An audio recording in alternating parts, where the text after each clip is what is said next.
Assalamualaikum, selamat datang di video pembelajaran mata kuliah kalkulus dengan topik turunan.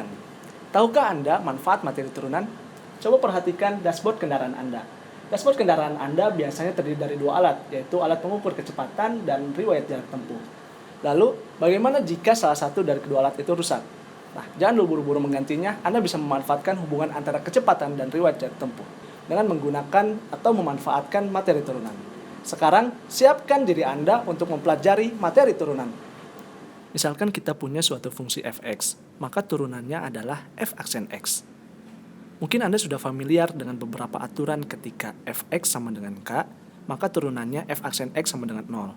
Lalu, ketika fx sama dengan x, maka f aksen x-nya sama dengan 1. Selain itu, ada aturan fungsi pangkat. Misalkan kita memiliki suatu fungsi fx sama dengan 3x kuadrat, maka turunannya adalah 6x.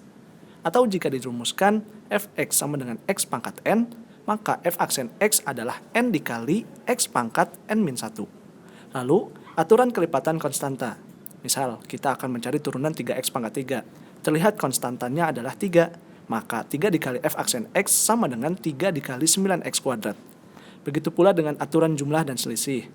Misalkan kita mencari fungsi f dan g, maka turunan dari penjumlahan fungsi tersebut adalah f ditambah g aksen x, sama dengan f aksen x ditambah g aksen x.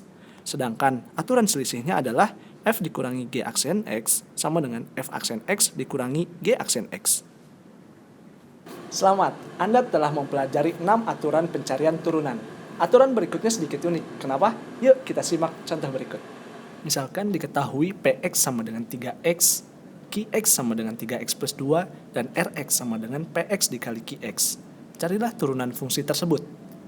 P aksen x sama dengan 3, Q aksen x sama dengan 3.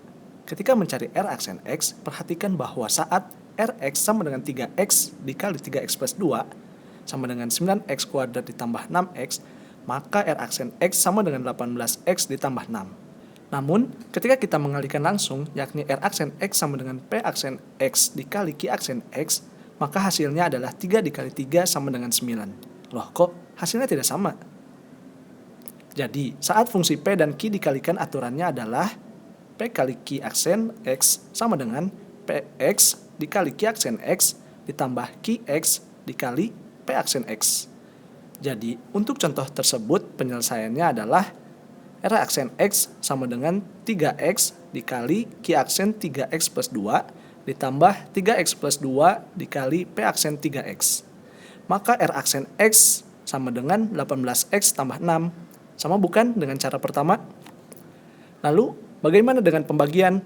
Sama ya, kita tidak bisa langsung melakukan pembagian, melainkan perlu mengikuti aturan pembagian, yakni saat fungsi P dibagi fungsi Q, aturannya adalah P per Q aksen X sama dengan P aksen X dikali Qx dikurangi Px dikali Q aksen X dibagi Q kuadrat X. Bagaimana? Mudah bukan mencari turunan suatu fungsi? Demikian materi yang dibahas pada pertemuan kali ini. Semoga kita dapat bertemu pada topik pembelajaran berikutnya. Terima kasih sudah menyaksikan video ini. Assalamualaikum.